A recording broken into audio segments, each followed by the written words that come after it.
کرنے والا. ہاں ایک کام کرو، وَأَنِيبُوا إِلَىٰ رَبِّكُمْ، تم توبہ کرو میں سارے معاف کروں گا. زمین بھر دو گناہوں سے. ایک حدیث یاد ہے، روزانہ سمندر کراچی والا اللہ سے پوچھتا ہے یا اللہ اجازت ہو تو میں چڑھ جاؤں. ما من یوم الا والبحر یستأذن ربہ فی ان یغرق ابن آدم. اللہ اگر تو اجازت دے تو میں اچھل جاؤں. اور سمندر دنیا میں 71% سمندر کا پانی ہے اور 29% خشکی ہے، تو یہ تو ذرہ بھی نہیں ہے.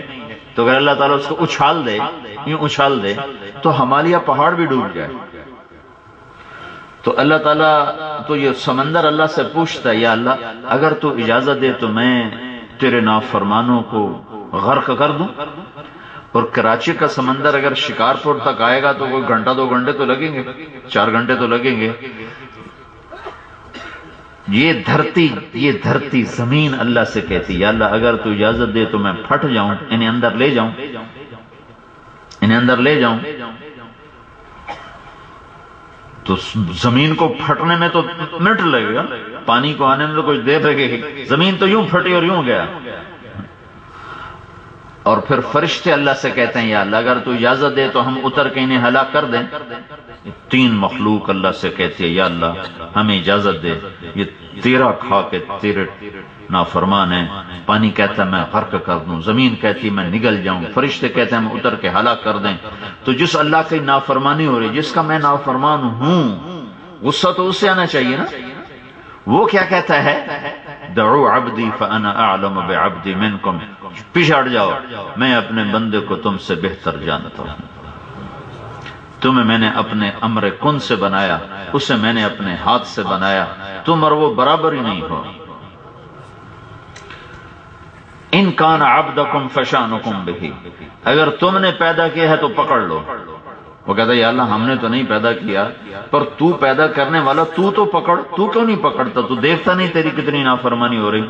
تو اللہ تعالیٰ کہتا ہے میں ان کی توبہ کا انتظار کر رہا. ان اتانی نہارا قبلتہ ان اتانی لیلا قبلتہ.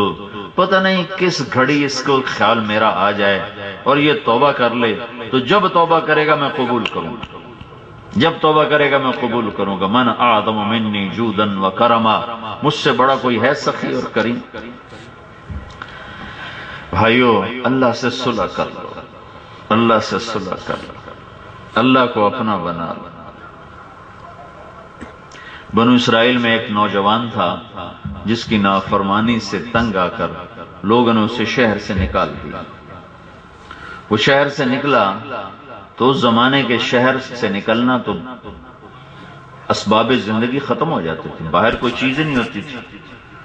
تو چند دن جو اس کا زاد راہ تھا وہ چلا، پھر جنگل کی زندگی نے اسے فاقوں پر پہنچایا، پھر وہ مرنے والا ہو. جب موت نے اسے پکڑا نا تو اس نے ادھر دیکھا کوئی ہے، پھر ادھر دیکھا کوئی ہے. جب کوئی نظر نہیں آیا تو اس نے ایسے آسمان کی طرف دیکھا اور یوں کہا یا من لا تنقصه المغفرہ ولا تضرہ الذنوب، اے وہ ذات جو معاف کرنے سے چھوٹا نہیں ہوتا اور عذاب دینے سے بڑا نہیں ہوتا. یا اللہ معاف کرنے سے تیرے خزانوں میں کمی نہیں، عذاب دینے سے تیرے خزانے زیادہ نہیں. میں تیرا حقیر بندہ، مجھے سب نے دھکا دے دیا، تو نہ مجھے دھکا دے. میں نے تیرے بارے میں سنا ہے تو غفور الرحیم ہے، میری حاضری ہو رہی ہے، مجھے معاف کر. اچھا اللہ کا قانون یہ ہے کہ موت پہ توبہ قبول نہیں. موت نظر آ جائے پھر کوئی توبہ کرے تو قبول نہیں، موت کا پتہ نہ ہو پھر توبہ کر لے تو وہ قبول ہے. اس کو تو موت نظر آ رہی تھی. پھر اللہ نے کیا کیا؟ اللہ نے موسیٰ علیہ السلام سے فرمایا موسیٰ میرا ایک دوست جنگل میں مر گیا ہے، اس کے جنازے کا انتظام کرو اور شہر والوں سے کہو جو اس کا جنازہ پڑے گا اس کی بھی بخشش ہو جائے گی. سبحان اللہ. کون جس کو بدماشی کی وجہ سے شہر سے نکالے؟ جب سارا مجمع بھاگا کہ دیکھو وہ کون ہے بھائی جس کی جنازہ پڑھنے سے بخشش ہو، تو آگے وہی نوجوان وہ جو بدماش تھا تو کہنے لگے موسیٰ یہ تو وہ ہے جس کو ہم نے شہر سے نکالا تھا تو تیرا رب کیا کہہ رہا ہے کہ یہ میرا ایسا یار ہے کہ جنازہ بھی پڑھیں گے تو بخشے جائیں؟ تو موسیٰ علیہ السلام نے اللہ سے عرض کیا اللہ تیرے بندے یہ کہہ رہے ہیں تو وہ کہہ رہا ہے۔ تو اللہ تعالیٰ نے فرمایا موسیٰ یہ صحیح کہہ رہے ہیں، یہ ایسا ہی تھا جیسے یہ کہہ رہے ہیں، لیکن جب اس پر میں نے موت کو جب میں نے اس پر نافذ کیا، موت کو جب میں نے اس پر بھیجا، تو اس نے جس بے بسی سے فریاد کی، اس نے دائیں دیکھا اسے کوئی نظر نہ آیا، اس نے بائیں دیکھا اسے کوئی نظر نہ آیا، پھر اس نے مجھ سے فریاد کی اے موسیٰ میری رحمت اور غیرت نے گوارا نہ کیا کہ میں اس کی فریاد کو رد کروں۔ موسیٰ میری عزت کی قسم اگر وہ اس وقت یوں کہہ دیتا یا اللہ ساری دنیا کی بخشش کر دے تو میں اس کو تو فیل ساری دنیا کو معاف کر دیتا۔ یہ تو ایک آدمی۔ تو بھائیو یہ جو تبلیغ کا کام ہو رہا ہے یہ اللہ سے صلح کی محنت ہو رہی ہے کہ ہم اللہ سے دوستی لگا لیں، اللہ کو اپنا بنا لیں۔ اور اللہ تعالیٰ فرماتا ہے میرا بندہ تو اتنے گناہ کر کے آسمان کی چھت کو لگا، پھر صرف ایک دفعہ مجھے کہہ دے یا اللہ میری توبہ، تو میں تیرے سارے معاف کروں۔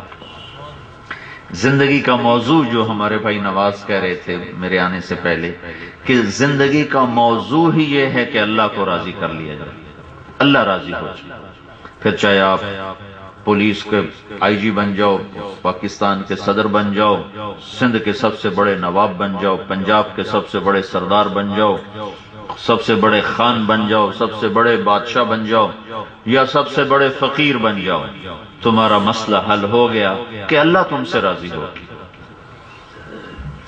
اللہ کو راضی کرنے کی محنت ہے تبلیغ، چونکہ اللہ راضی ہوتا ہے۔ اللہ کیسے راضی ہوتا ہے؟ اللہ کو راضی کرنے کے لیے حضرت محمد صلی اللہ علیہ وسلم کی ہستی، وہ میرے اور اللہ کے درمیان واسطہ اور وسیلہ ہیں۔ میں اللہ کو پانا چاہتا ہوں۔ ہمارے نبی نے ہم پر احسانات کیے بے شمار، ان میں سب سے بڑا احسان یہ ہے کہ انہوں نے ہمیں اللہ کا صحیح پتہ بتایا۔ قل هو اللہ احد اللہ الصمد لم یلد ولم یولد ولم یکن له کفوا احد۔ ان سے کہہ دو کہ وہ ایک اکیلا ہے، صمد ہے، نہ اس سے کوئی پیدا ہوا نہ وہ کسی سے پیدا ہوا اور نہ کوئی اس جیسا ہے۔ اللہ کو راضی کرنے کا طریقہ ہے حضرت محمد صلی اللہ تعالی علیہ وسلم، اور سارے راستے بند ہیں، صرف ایک راستہ کھلا ہے، وہ اللہ کے محبوب صلی اللہ تعالی علیہ وسلم کی مبارک زندگی۔ فلا وربك لا يؤمنون حتى يحكموك فيما شجر بينهم ثم لا يجدوا في انفسهم حرجا مما قضيت ويسلموا تسليما۔ یہ قرآن کی سب سے خوبصورت قسم ہے کہ اللہ کہتا میرے محبوب انہیں بتا مجھے تیرے رب کی قسم۔ واہ کیا کمال، تیرے رب کی قسم ہے تو خود انہیں، کوئی اور تو نہیں۔ کہتا مجھے تیرے رب کی قسم۔ یہ کلام عشق ہے، یہ کلام عشق ہے کہ عاشق اپنے معشوق کے لیے دو بن جاتا ہے، پھر ایک کو معشوق سے جوڑتا ہے اور خود پرایا بن کے قسم اٹھاتا ہے۔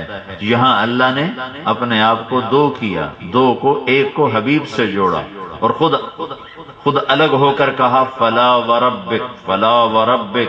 لگتا یوں ہے جیسے رب محمد کوئی اور ہے اور قسم اٹھانے والا کوئی اور ہے، حالانکہ ایک ہے۔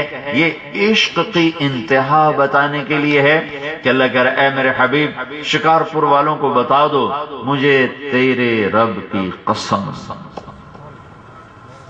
قسم کس بات پر ہے؟